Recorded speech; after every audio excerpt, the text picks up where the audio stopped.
England's women's soccer team is set to host Germany in an historic European Championship final showdown this Sunday at Wembley Stadium. Yes, the Lionesses are fighting to win their first major women's tournament title. That, however, may be easier said than done. England secured its spot in the final earlier this week after defeating Sweden by a score of 4-0.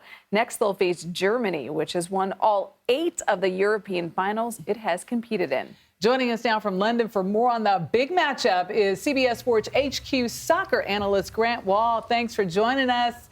Can you explain, for those of us who aren't in the scene, why this match between England and Germany is so huge?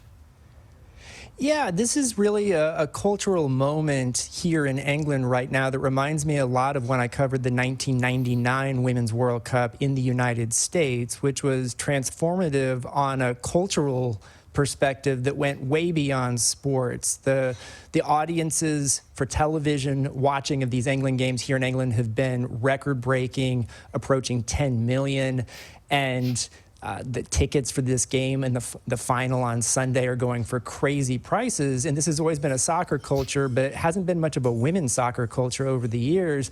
And I do think this will be a transformative cultural event, even if England doesn't win the final, just based on what's already happened here, but especially if they win the European Championship on Sunday, which would be their first major tournament win. We love seeing female soccer players getting the attention they deserve. Grant, who are the key players we need to be watching in this game?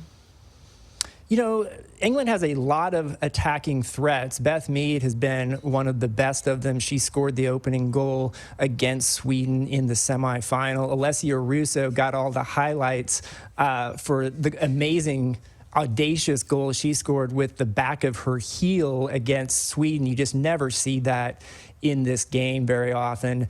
And on the German side, Alexandra Popp has scored in every single game of this European Championship. That is unprecedented.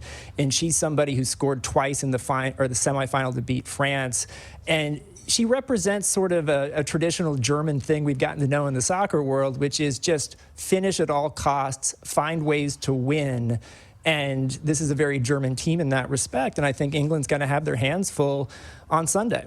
You spoke about the cultural moment, and a lot was said and watched. We watched a lot on gender pay equity in this sport for women. There was a documentary called LFG.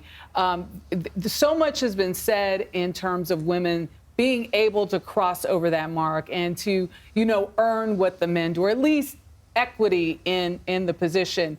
What does this year's season say about the growing popularity, not just of women in the field of soccer, but women on the pay front in Europe? I will say, that the United States women's national team and the truly equal pay agreement that they reached recently with U.S. soccer, with the U.S. men's team, is going to have and is already having a major impact globally in how women's teams in other countries negotiate with their federations. And I think that's huge because the deal in the U.S. actually includes FIFA prize money. So even though FIFA for the World Cup gives so many $1 million more in prize money on the men's side than the women's side, the new U.S. agreement actually equalizes the prize money completely for the first time so that the U.S. men are sharing it with the women equally. And you're seeing that now being part of negotiations in other countries. We've seen it in Canada recently. We're seeing it in other countries too, as women's soccer players start to fight for what they deserve. I know, not only that, they're winning, right? And in many cases, the men aren't winning. So it's like, is it really equal? Yes. If they are performing to the same level as the women. Finally, the women having the moment they deserve in soccer around the globe. No doubt a great game. Grant Wahl, thanks so much. We'll be watching. Thank you.